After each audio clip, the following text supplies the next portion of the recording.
Hello, everyone. Hello. So nice to see you joining me this afternoon. And if you're looking at the recording, still nice to have you joining me. I am Dr. Deborah, nonprofit strategist and funding coach and award-winning fundraiser.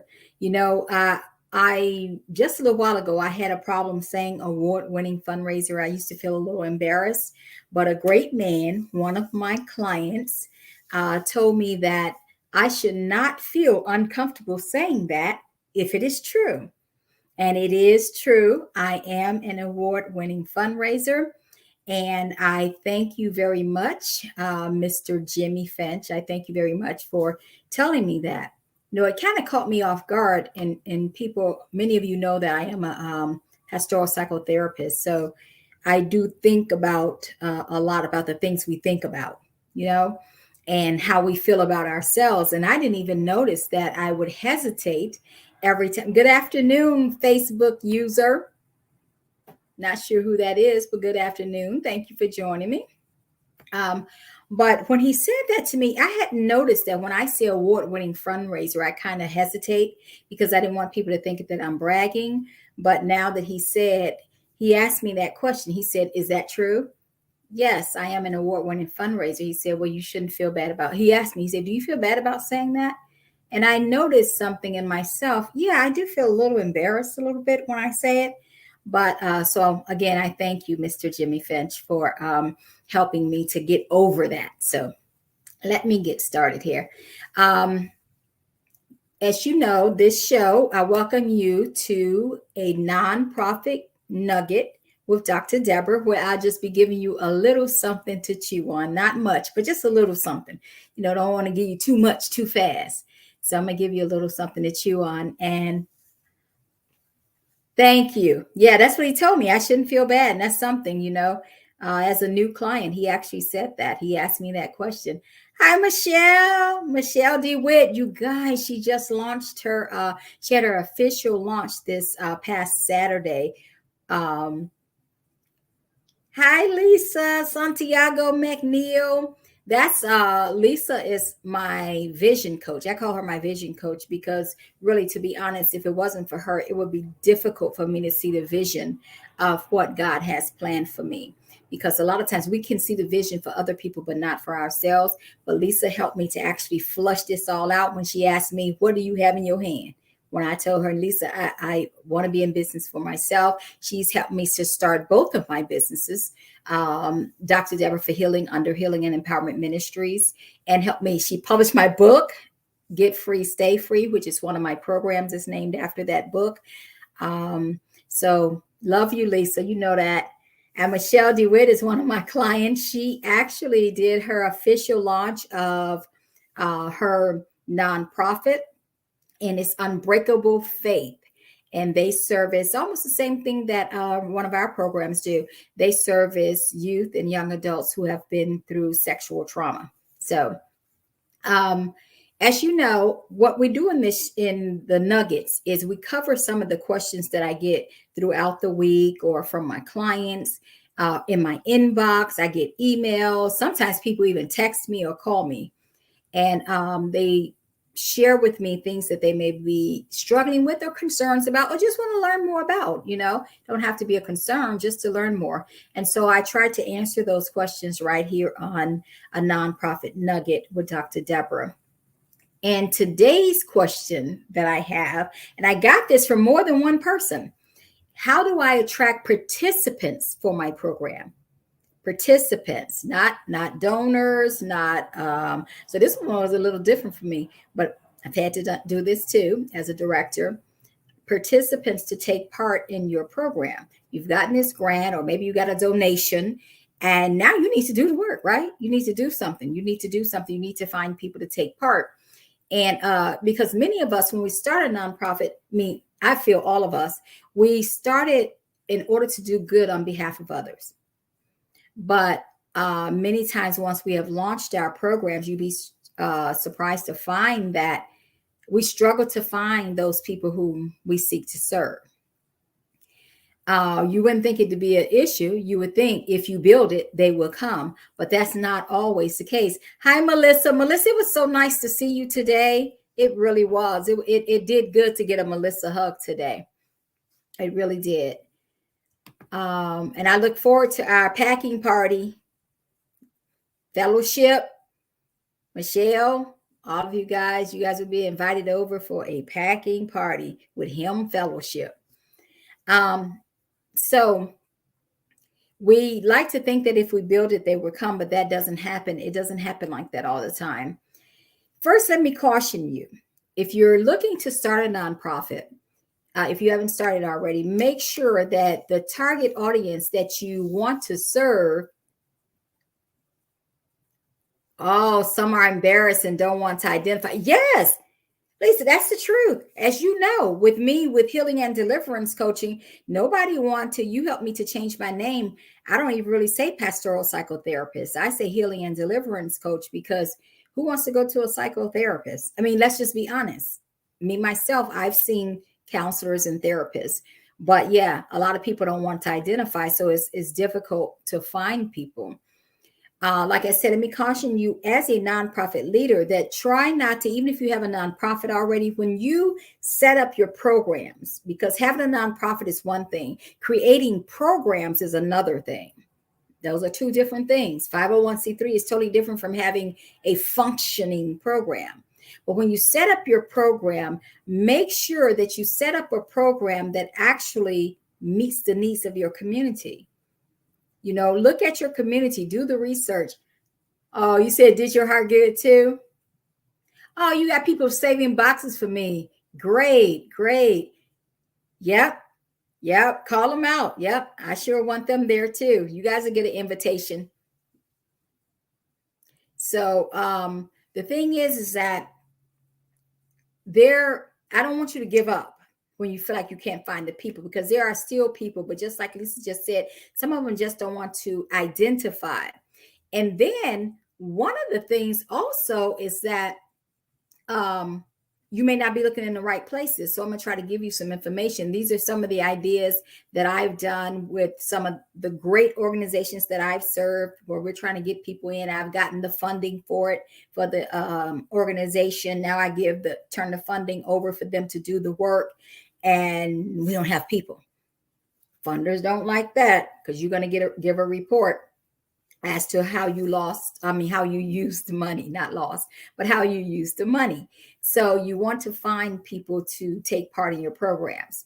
And these are some of the things I even used with Healing and Empowerment Ministry when I had it running up in Maryland. The first thing is, go where your target audience dwells. Where's your target audience? You got kids. If you want to reach kids, go where kids are. You want to reach seniors, go where seniors are. If you want to reach hungry people, go where hungry people dwell. You can't be in DC. They call it the uptown downtown divide. You can't be uptown where people got the money to buy their own food and trying to feed people. It's not going to work. You got to go downtown. You may not want to go there. You may have to go east of the river, to go feed some people. And so go where your target audience is. It says if Muhammad won't come to the mountain, then you got to take the mountain to Muhammad, especially when you're dealing with children. Children, how they going to get to you? How's children and youth going to get to you? They got mamas and daddies. That's right. Go where the target is. They got mamas and daddies. People wouldn't believe that the organization that I was just a part of in Washington, D.C., our office was actually in downtown D.C., but they're not down there. We had to go where they were. We had to dwell where they were. So always remember, just because you build it doesn't mean they're going to come. If you're in an area that you look around and you see it's not safe for kids to come, they can't walk across the street, you're not in a community where their mom and them would allow them to go down the street, you're someplace where look like cars whizzing by, they're not going to show up on their own. So they're going to need a parent to bring them, right? So be careful. Go where the people are, whoever it is you want to serve. You're trying to serve seniors who don't even drive anymore. You can't be all the way on the other side of town somewhere. They can't even get to you. So you will have something and they can't get to it. The next thing, connect with their caregiver or partner. And what I mean by caregiver, sometimes with seniors, you may have to talk to their children or with their, whoever is taking care of them, who may have to put them in a car with their walkers or whatever it is and bring them to where you are. Caregiver, again, is a parent. Like I said, parents may have to bring their kids. Why would you talk to a child when you know their mama got to get them there? Why would you talk to a child when their mama got to get them there? All right. Because if somebody asked my child to come to something, I asked my son one time when he was invited to a birthday party without somebody even talking to me. I'm like, well, how are you supposed to get there? They ain't talk to me. So you got to talk to the caregiver, the parent, the whomever is in charge to get the people where you want them to be. Next, connect with local, county, and city agencies. Now, I do tell people this. When I first got to Charlotte, I'm in Charlotte right now. When I first got to Charlotte, one of the first things I did with Healing and Empowerment Ministry is get it on the register as a vendor. Got it on the register as a vendor. I was even bound by a non-compete agreement because I was still an employee, but I still wanted to be ready when it was time to be ready. I still wanted to be ready. So I would suggest that you connect with the schools. Go to meetings. Sometimes you have to go to these meetings. You can't just go to the school. All of a sudden you built something and they don't know who you are, but you want them to market your program for you. They need to see you at some meetings. I bet you the school board up in DC knew me better than they knew parents. I didn't even have kids in there anymore. They had grown up, but I still stayed connected with the school board, even considered running for office at one time on the school board. So you got to get connected to those agencies that serve those people whom you're trying to reach. Get connected.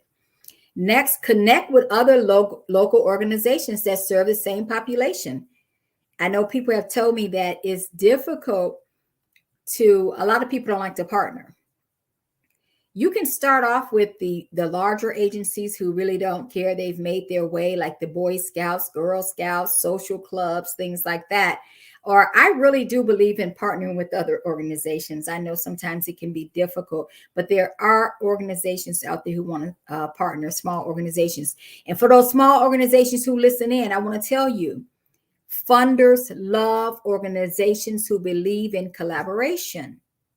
They love organizations like that. I'm going to tell you something about collaboration. Collaboration can pull you money from the state, not your local government. Collaboration in your area can pull bigger money from the state. So you want to collaborate. You want to connect with other organizations. You want to do it together because you can seek funding together. Funders love people who play well in the sandbox. They love to see organizations play well in the sandbox. And so that's just another hint in the funding area, is that when we as funders, and over my 37-year career, I spent probably half of that as a funder, and even as a contractor of the government to do the funding for them. They give you all the money, and then you have to decide who's going to get the subgrants. It's called subgrants. So you're the grant manager. And I was looking for people who want the partner so that I can get more bang for my buck. Yeah. So collaborate. Next is leverage. Number 5 is leverage your current participants. I don't care if you got 2 people in your program. Those people know some people. Convince them that bring your friends, invite people. So if you have 3 participants and each one of them brings somebody, if you had a program, 10 people is a lot for a program. Actually, as a funder, we look at 10 and above. Usually 10 and above, we consider a pretty solid program, especially when you're dealing with youth and seniors, because we know they're getting some one-on-one in the program. So if you have 5 people, just have them bring one more person, right? And so leverage your current participants. Don't overlook them. Get them involved. Have some type of, who can bring a person. You get to be, reach out person of the week and maybe have something attached to it. But leverage your current participants. Number 6 is use social media and just the media.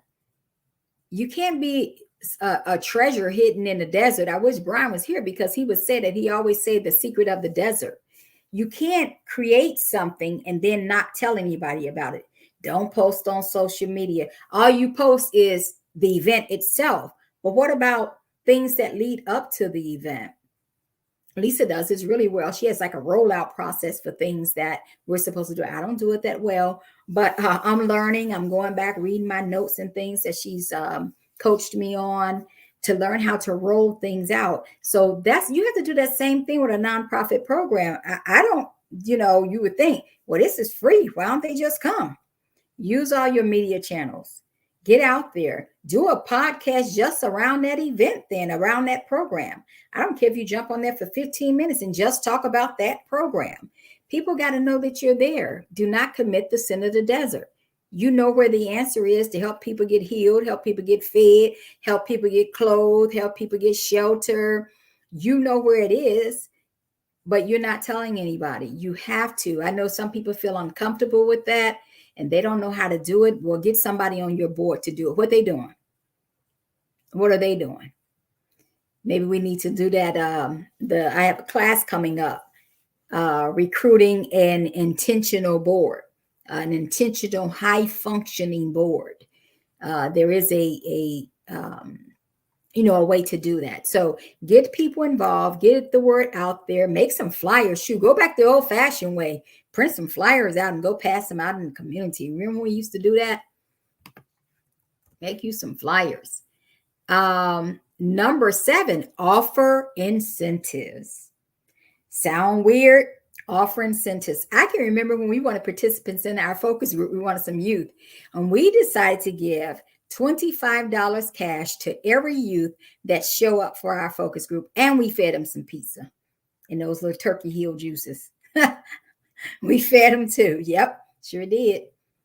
We fed them, and when they got finished, as they left, we gave them a thank you and an envelope with their name on it with $25 in there.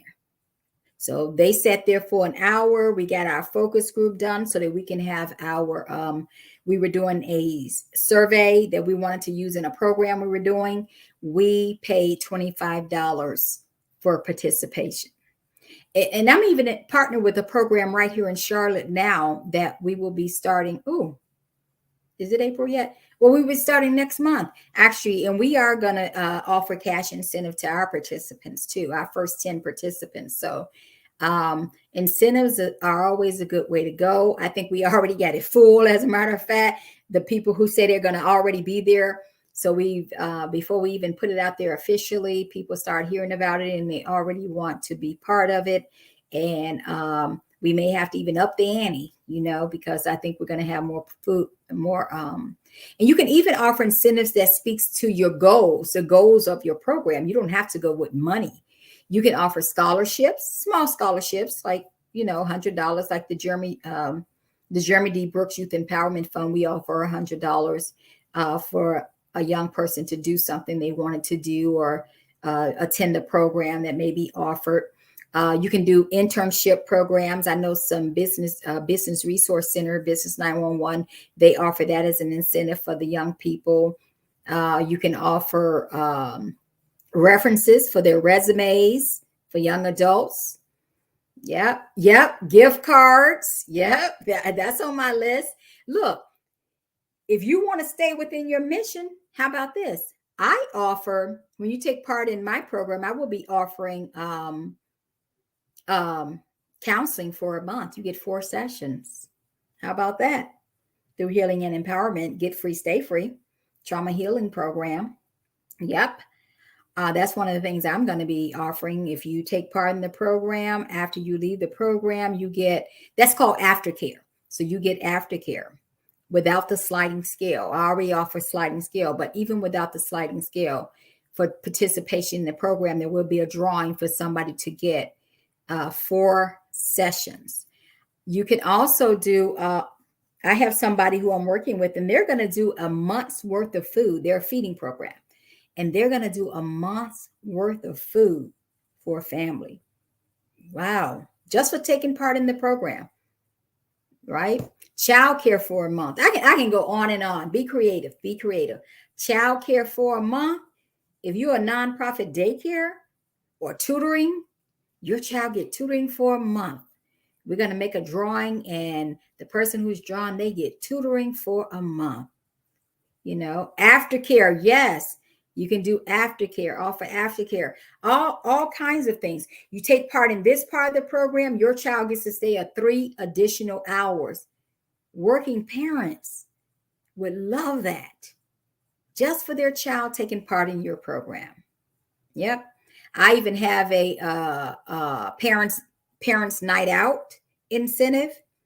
You take part in our program, then one Saturday a month we do Parents Day Out, and your child get to come. You don't have to pay for it, and we will feed them lunch. So you get 4 hours free to yourself. Drop your child off. We will feed them. We will do enrichment with them. We will play. We will do all kind of different things for you to have a Parents Day Out. I had a young man, a single father, during Parents Day Out. He used to go get his hair cut. That was his time. That was his time to go get his hair cut. So you can do all kinds of stuff to offer incentives for people to be in your program. And what number was that, Lisa? Number 8, I'm going to say, don't sweat the small stuff. Just start small and then enjoy the journey and grow your program. You may not go from 2 to 10 overnight. You may have to go 2, and then the next time come, it be 3 people. Then the next time it come, it be back to 2. Then the next time come, it be 4. Just stick with it. I encourage you. And to further encourage you on that, the not sweat the small stuff, just start small and grow and enjoy the journey, because you're still helping someone. I don't care if it's to one person there. Preach to the one person. I heard somebody say that. Preach to the pews. You know, preach to that one person. Teach that one person. I'd like to share a story with you as I go. Nope, you got it. Number 8 is don't sweat the small stuff. Start small. Start small and watch it grow. You don't have to grow overnight. Just start small. Start small and watch it grow. Now, this is a story I'm going to share as I close out. One day, a man was walking along the beach when he noticed a boy picking something up and gently throwing it into the ocean. Approaching the boy, he asked, "What are you doing?" The youth replied, "Throwing starfish back into the ocean. The surf's up and the tide is going out, and if I don't throw them back, they'll die." The man looked at him and said, "Son, don't you realize that there are miles and miles of beach and hundreds of starfish? You can't make a difference." After listening politely to the man, the boy bent down and picked up another starfish, and he threw it back into the surf. Then, smiling, he turned to the man and he said, "I made a difference for that one. I made a difference for that one." So don't sweat the small stuff. But I like how Matthew 25:40 says it. It says, "And the king shall answer and say unto them, Verily I say unto you, inasmuch as ye have done it unto one of the least of these, the least of these, my brethren, ye have done it unto me." So don't sweat it. Keep doing what you do. That's right. Keep making a difference. You are making a difference. Even if it's to that one person, you can save one person's life. Do it. Don't worry about it. Don't sweat it. Let it grow as it grows. If you'd like to speak with me personally about some ideas for your nonprofit, you can contact me at Dr. Deborah at DrDebraNonprofitSolutions.com. Again, that's Dr. Deborah at DrDebraNonprofitSolutions.com. You can also inbox me or reach out to me at 240-392-5838. In the meantime, go to my website at www.DrDebraNonprofitSolutions.com. It's been great visiting with you today. Thank you for joining me today on a Nonprofit Nugget with Dr. Deborah. And I just gave you a little something to chew on. See you next week.